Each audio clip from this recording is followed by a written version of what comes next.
नमस्कार विद्यार्थी मित्रांनो. केटेचम महाविद्यालय राज्यशास्त्र विभाग एम ए भाग 2 सेमिस्टर 3 या वर्गासाठी मी आपणा सर्वांचं स्वागत करतो. विद्यार्थी मित्रांनो, मॉडर्न पॉलिटिकल थॉट या विषयाच्या अंतर्गत आपण डॉक्टर भीमराव रामजी आंबेडकर यांचे आधुनिक राजकीय विचार या संदर्भात चर्चा करत आहोत आणि मागील भागात आपण डॉक्टर बाबासाहेब आंबेडकरांचे राजकीय विचार जाणून घेत होतो.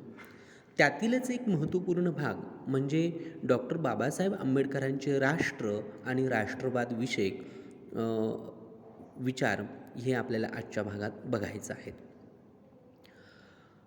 खरं तर विद्यार्थी मित्रांनो, डॉक्टर बाबासाहेब आंबेडकरांचे राष्ट्र आणि राष्ट्रवाद या विषयावरील जे विचार आहेत ते इतके अनक्षपार्ह आहेत की त्यांच्याबद्दल त्यांच्या समकालीन भारतीय विचारवंतांचे त्यांच्याशी मतभेद हे असूच शकत नव्हते. डॉक्टर आंबेडकरांचे राष्ट्र आणि राष्ट्रवाद विषयक जे विचार आहेत ते त्यांच्या लेखनामधून आणि विशेषतः त्यांचे thoughts on Pakistan states and minorities, annihilation of caste, Ranade, Gandhi and Jinnah ह्या ग्रंथांमधून आणि त्यांनी केलेल्या वेळोवेळी भाषणांमधून डॉक्टर बाबासाहेब आंबेडकरांचे राष्ट्रवादासंबंधीचे विचार व्यक्त झालेले आपल्याला दिसून येतात. बाबासाहेब आंबेडकरांची राष्ट्रवादाबद्दलची जी धारणा होती, त्यांचे जे विचार होते ते आपल्याला असं सांगतील की आंबेडकरांच्या विचारांमधून राष्ट्रवाद ही एक व्यक्तिनिष्ठ भावना असून ते तिचा संबंध मानवी मनाशी लावतात. आंबेडकर म्हणतात की राष्ट्रवाद ही व्यक्तिनिष्ठ भावना आहे आणि ती मानवी मनाशी संबंधित आहे.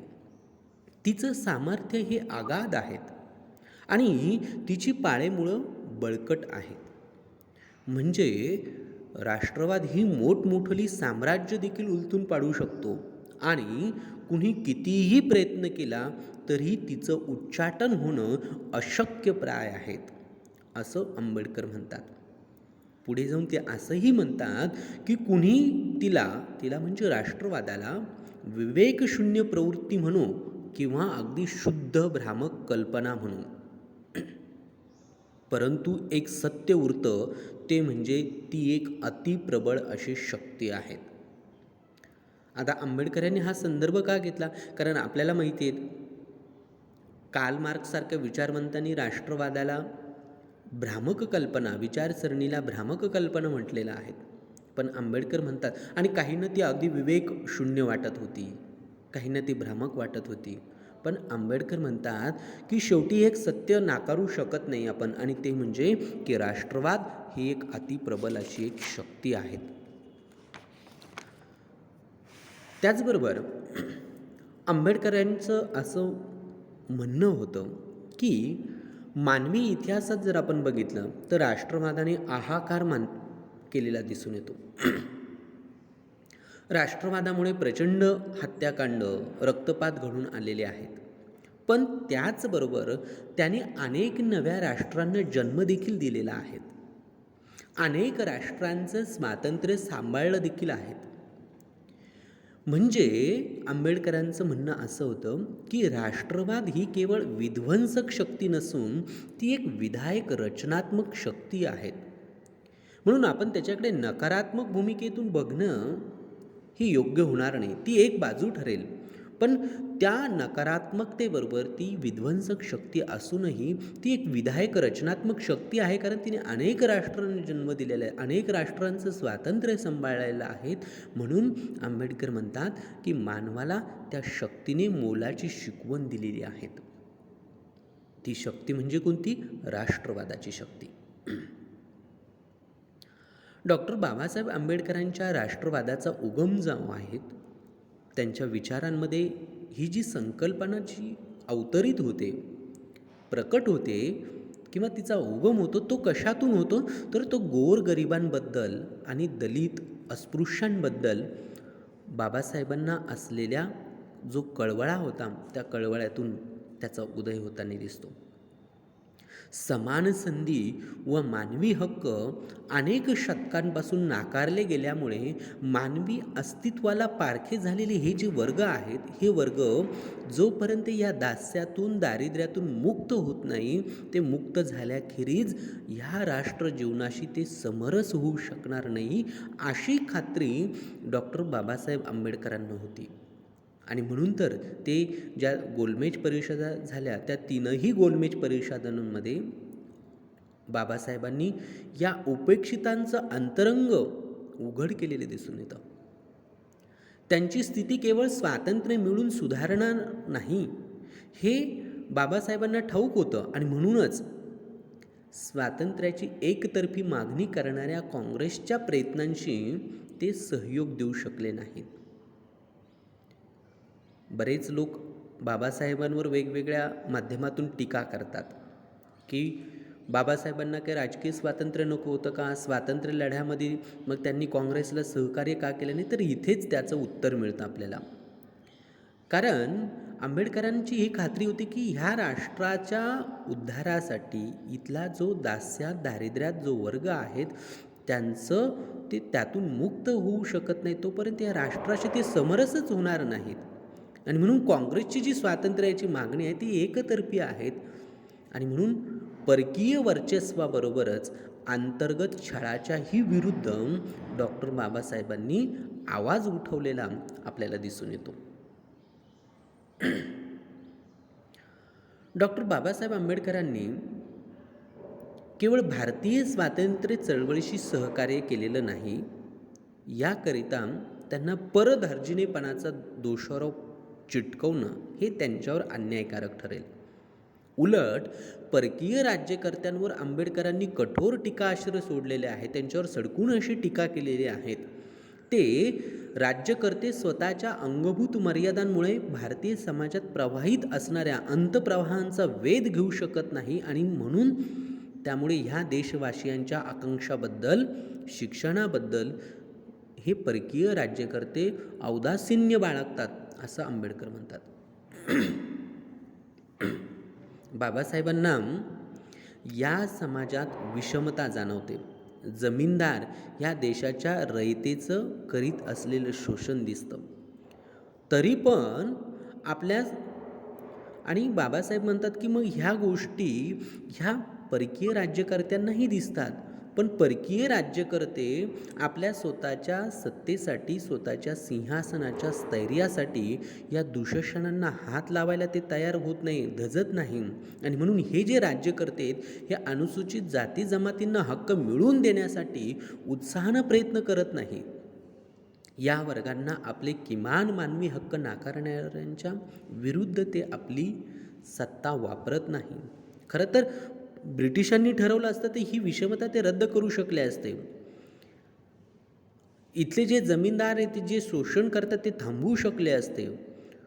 शिक्षणामध्ये इथल्या सर्व गरीब दास्यातील सर्व स्पृश्यांना, अस्पृश्यांना सगळ्यांना स्थान देऊ शकले असते. पण ते असं करत नाही, अशी आंबेडकरांची भूमिका आपल्याला दिसून येते. आणि म्हणून ह्या वर्गांना आपले किमान मानवी हक्क नाकारणाऱ्यांच्या विरुद्ध, आणि कोण नाकारतं हे, तर हे परकीय राज्यकर्ते, ब्रिटिश राज्यकर्ते नाकारतात. यांच्या विरुद्ध बाबासाहेब आंबेडकर कठोर अशी टीका करतात. कारण हे राज्यकर्ते ह्या शोषण करणाऱ्या व्यवस्थांना, लोकांना ते थांबवू शकत नाही. त्यांनी त्यांच्या विरोधात आपल्या सत्तेचा वापर करू शकत नाही. आणि मग अशा परिस्थितीत आंबेडकरांच्या मते एकच तोडगा उरतो, आणि तो म्हणजे ह्या जनतेला स्वातंत्र्य प्राप्त होणं. देशाचे स्वातंत्र्य व जनतेचे स्वातंत्र्य ह्या दोन स्वातंत्र्याच्या संकल्पना असल्याने आंबेडकर ह्या दोनही स्वातंत्र्यांना महत्त्व देतात. अनेक स्वतंत्र देशांची जनता खऱ्या अर्थानं स्वतंत्र होतच नाही. कारण परकीय सत्तेपासून स्वतंत्र झालं तरी अंतर्गत जी शोषण करणारी व्यवस्था असतात त्यांच्यापासून ते मुक्त होत नाही. म्हणून खऱ्या अर्थानं त्या देश स्वतंत्र होतो, पण जनता स्वतंत्र होत नाही. अंतर्गत गुलामगिरी ती तशीच भक्ष्य ठरते. हे अमेरिकेतील निग्रोंचं उदाहरण देऊन आंबेडकरांनी सिद्ध केलेलं आहे. आणि म्हणून आंबेडकरांची ही भूमिका आपल्याला अत्यंत महत्त्वपूर्ण आहे, ती लक्षात घेण्याजोगी आहे, की जेव्हा असं म्हटलं जातं, की आंबेडकर हे स्वातंत्र्य चळवळीमध्ये सहकार्य त्यांनी केलेलं नाही, पण आंबेडकरांची भूमिका कशी होती, तर परकीय राज्यकर्त्यांच्या स्वातंत्र्यापासून स्वकीय ज्या शोषणकारी यंत्रणा आहेत, व्यवस्था आहेत, तिच्यापासून सुद्धा सर्वसामान्य जनतेला स्वातंत्र्य मिळालं पाहिजेत, ही भूमिका आंबेडकरांची दिसते. आंबेडकरांनी ब्रिटिशांच्या विरुद्ध सडकून अशी टीका केलेली आहे, ती गोष्टसुद्धा इथे महत्त्वपूर्ण ठरते. राष्ट्राचं स्वातंत्र्य हे जर खरंखुरं स्वातंत्र्य व्हायचं असेल तर ते त्या राष्ट्रातील सर्व वर्गांना आणि विशेष करून आंबेडकर असं म्हणतात, विशेष करून जे दास्यात खितपत पडलेले आहेत, जो निम्न वर्ग आहेत, त्यांना ते प्राप्त झालं पाहिजेत. तरच या देशाला खरंखुरं स्वातंत्र्य प्राप्त होईल. ते केवळ एका वर्गापुरतं नाही, तर सर्व वर्गांना आणि त्यातल्या त्यात विशेषतः जे दास्यात आहेत, जे गरिबीत आहेत, जे अस्पृश्य म्हणले जातात, अशा सर्व निम्न वर्गांना हे स्वातंत्र्य प्राप्त झालं तरच ते हे ह्या देशाचं खरंखुरं स्वातंत्र्य असेल. गरजा, भय, छळ आणि शोषण या सर्वांपासून स्वतंत्र असलेली जनताच स्वातंत्र्याला खरा अर्थ आणून देऊ शकते. न्याय्य तत्वाच्या आधारे सामाजिक व आर्थिक नियमांना समाज सापेक्ष बदलण्याची धमक असलेले शासनच जनतेला स्वातंत्र्याचा प्रत्यय देऊ शकतं. आणि ब्रिटिश सरकार ही भूमिका कधीच पार पाडू शकत नाही असं बाबासाहेब म्हणतात, कारण ती केवळ लोकांसाठी चालवलेले सरकारच पार पाडू शकेल अशी भूमिका बाबासाहेबांची होती. त्यांना अशा स्वातंत्र्याचा ध्यास होता. पण काँग्रेसच्या प्रयत्नातून ते साध्य होऊ शकेल असं मात्र बाबासाहेबांना वाटत नव्हतं, तसं त्यांना दिसतही नव्हतं. आणि म्हणून खरं स्वातंत्र्य जे आहेत ते ह्या न्याय्य तत्वांच्या आधारे सामाजिक व आर्थिक नियमांना समाज सापेक्ष बदलण्याची धमक ठेवील असंच शासन हे जनतेला खरं स्वातंत्र्य देऊ शकतं, जे ब्रिटिश सरकारही देऊ शकत नाही आणि काँग्रेसच्या प्रयत्नांमधून जे चाललेलं आहे त्यातूनही मिळेल असं बाबासाहेबांना वाटत नाही. राष्ट्राचे राजकीय व सामाजिक ऐक्य बाबासाहेबांना अत्यंत मोलाचे वाटत होते. सगळ्यात महत्त्वाचं त्यांच्या मते हेच आहेत की राष्ट्राचं राजकीय आणि सामाजिक ऐक्य हे महत्त्वाचं आहे. राष्ट्राच्या सांस्कृतिक पूर्वसंचिताबद्दल व उज्ज्वल अशा भवितव्याबद्दल त्यांना नितांत आदर आणि ठाम असा विश्वास देखील होता. वर्तमान सामाजिक, राजकीय व आर्थिक परिस्थितीशी ते फारसे समाधानकारक नव्हते. जी व्यवस्था सुरू होती, सामाजिक असेल, राजकीय असेल, आर्थिक असेल, त्याबद्दल त्यांना फारसं समाधान नव्हतं. कारण हा समाज या सर्वच क्षेत्रात गट उपगटांमध्ये विभागला गेलेला आहे.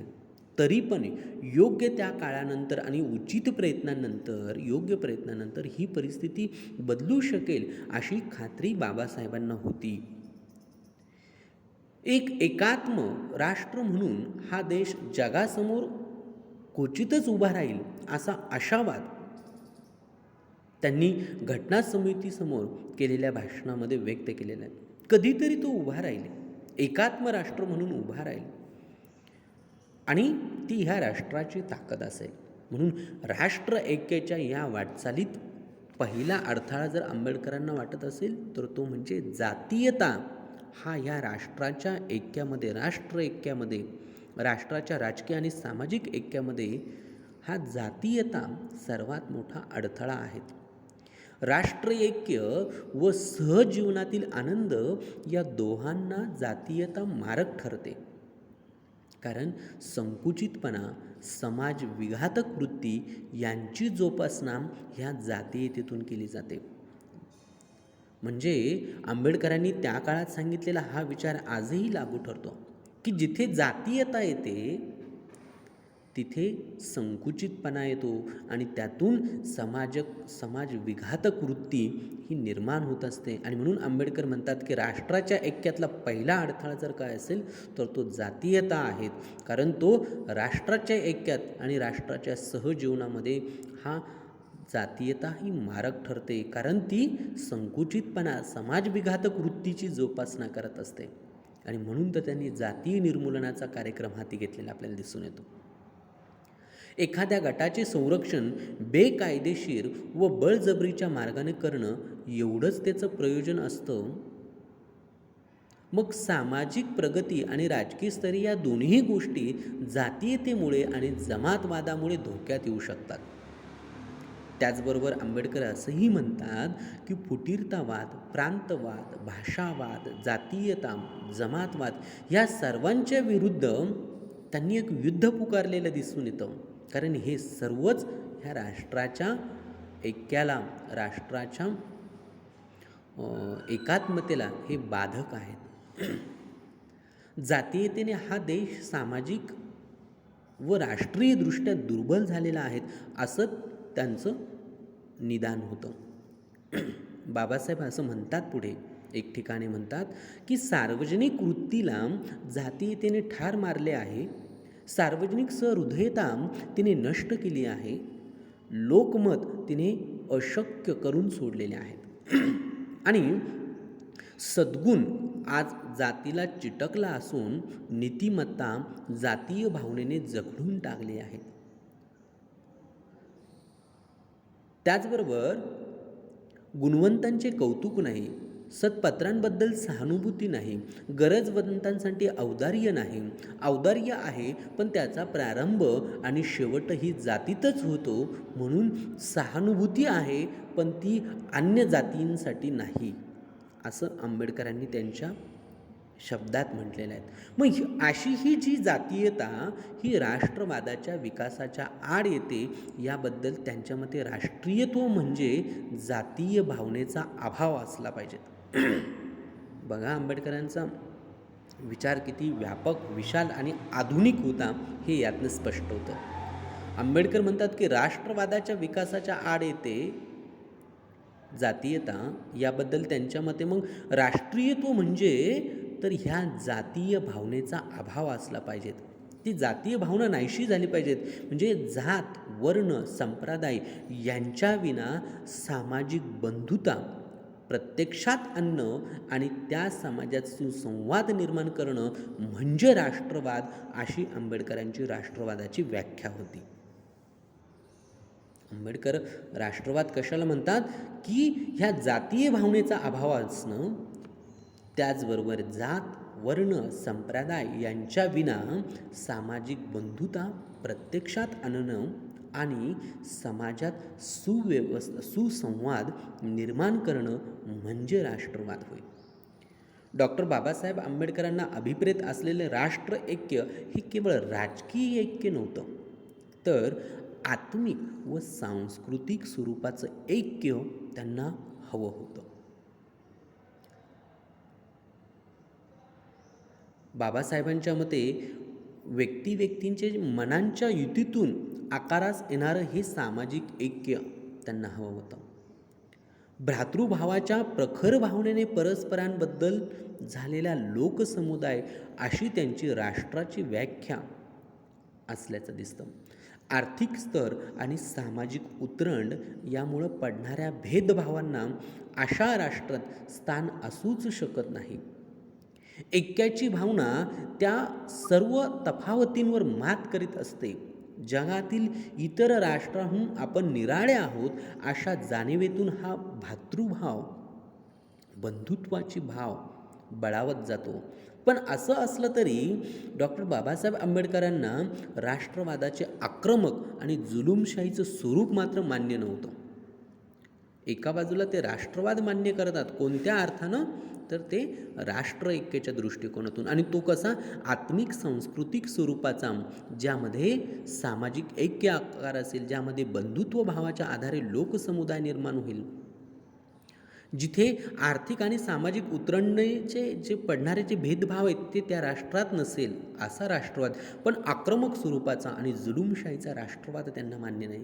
त्यांच्या मते सामाजिक ऐक्याच्या खेरीज राजकीय ऐक्य जितकं निरर्थक आहे, तितकंच मानवमात्रांच्या बंधुत्वाचा आणि आंतरराष्ट्रीय सहजीवनाचा विसर पडलेले राष्ट्रही परिणामांच्या दृष्टीनं भयावह आहेत.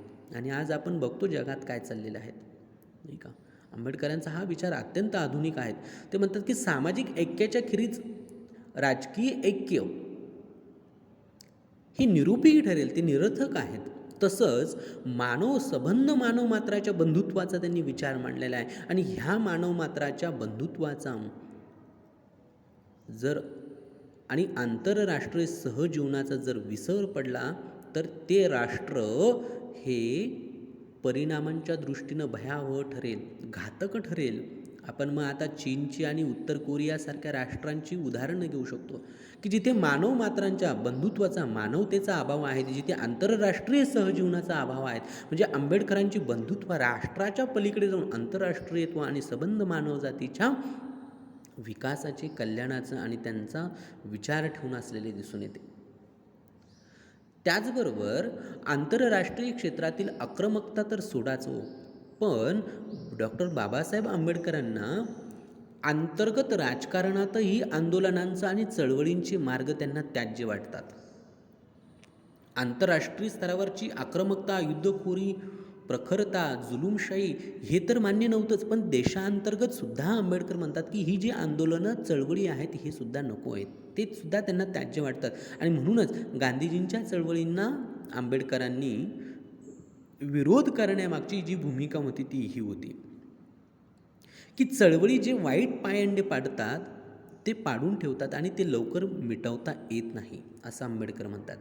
मग आता बघा की अलीकडे प्रत्येक गोष्टीला वेगळी चळवळ, वेगळे चळवळीचं नाव आणि मग ते आंदोलन होतं आणि त्यातून एक पायंडा पडून जातो.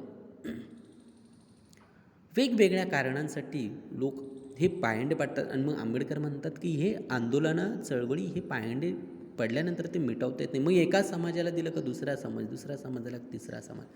आंबेडकर ह्यातूनच गांधीजींच्या चळवळींना विरोध करतात. ही आंबेडकरांची खरी भूमिका होती. अशा चळवळी आंबेडकर म्हणतात की अनिवार्य, हिंसक, विध्वंसक होऊन अशी मनोवृत्तीची घडवून टाकतात आणि त्यातून मग अराजक, सामाजिक व राष्ट्रीय विग्रह हे अटळ ठरतात. दूरगामी परिणामांच्या दृष्टीनं ते अनिष्ट आहेत. तात्कालिक ऐक्याच्या हेतूनं एखाद्या गटासंबंधी अनुयायांचे धोरण स्वीकारणं ही आंबेडकरांना पसंत नव्हतं. कारण अनुनय संबंधी गटाचं समाधान करू शकतच नाही, उलट त्याच्या अपेक्षा उंचावतच नेतो असं बाबासाहेबांना वाटत होतं. काँग्रेसच्या मुस्लिम विषयक धोरणाला बाबासाहेबांनी याचसाठी विरोध केला होता. अनुनयाच्या मार्गाने हिंदू मुसलमानांचा प्रश्न सुटण्याऐवजी तो अधिकच चिघळत जाऊन अधिकाधिक गंभीर बनत जाईल अशी साधार भीती बाबासाहेबांना वाटत होती. त्याहीपेक्षा तडजोडीचा मार्ग त्यांना अधिक पसंत होता. तडजोड घडून आणण्याकरिता स्वतंत्र पाकिस्तानची निर्मिती करणं भाग पडलं तर तेही पत्करलं, कारण त्यामुळे किमान मुसलमान हे अनुनय नेहमीकरिता करण्याची गरज उरणार नाही.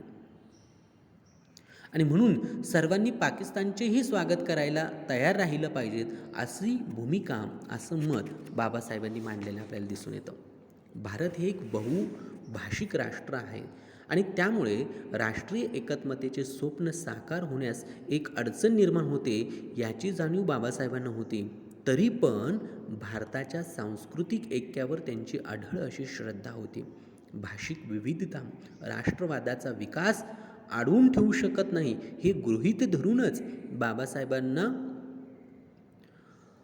असं वाटलं की एक समान भाषा असणं राष्ट्र निर्मितीसाठी उपकारक ठरत असतं.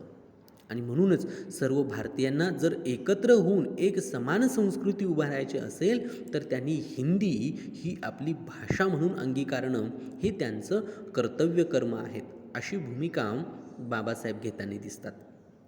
भाषा ही संस्कृतीचे वाहन असते.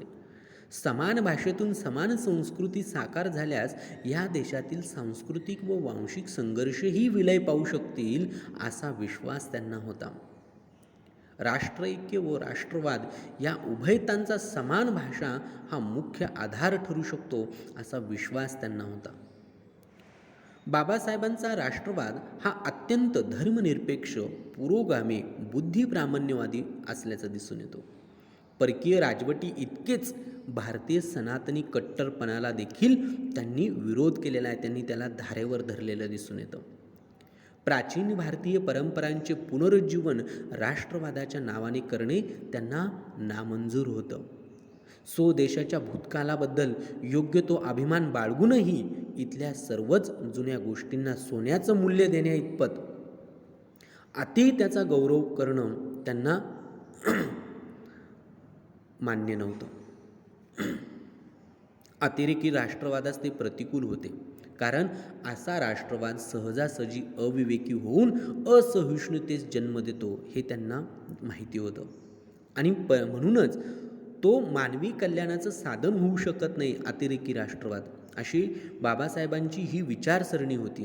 आणि म्हणून पूर्वग्रह दूषित, अमानुष, आक्रमक आणि असहिष्णू असा राष्ट्रवाद त्यांना नको होता. राष्ट्रवादाने धर्म किंवा प्रादेशिक देशभक्तीच्या सरहद्दींवर थांबू नये अशी देखील बाबासाहेबांची भूमिका होती. आणि म्हणून तर खरं त्यांचा राष्ट्रवाद हा धर्मनिरपेक्ष, पुरोगामी, बुद्धिप्रामाण्यवादी, प्रांतीयतेच्या पलीकडे जाऊन आपल्याला असल्याचं दिसून येतो. त्याचबरोबर हिंदू राष्ट्रवाद, मुस्लिम राष्ट्रवाद या संज्ञाच बाबासाहेबांच्या मते ह्या विपर्यस्त ठरतात, कारण बहुसंख्य असणाऱ्यांच्या धर्माशी राष्ट्रवादाची निगरगाठ घालणं बाबासाहेबांना मान्य नव्हतं. अल्पसंख्याकांनी सत्तेत भागीदारी मागितली की त्याला जमातवाद म्हणायचं, आणि बहुसंख्याकांनी सत्तेत एकाधिकार चालवला की त्याला मात्र राष्ट्रवाद म्हणायचं. हे बाबासाहेबांना मंजूर नव्हतं. याला ते राष्ट्रवादी पिसाटपणा असं संबोधतात. त्यांच्या मते कोणत्याच धर्माला या राष्ट्राचे राष्ट्रवादी किंवा धर्मनिरपेक्ष स्वरूप हिरावून घेण्याचा हक्क नाही आहेत. मग तो बहुसंख्य असू द्या किंवा अल्पसंख्य असू द्या, सर्व धर्मांना इथे समान स्थान आहेत.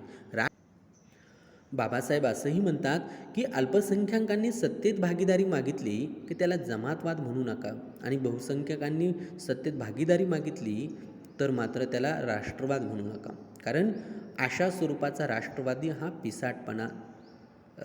पिसाटपणा असं ते त्याला संबोधतात.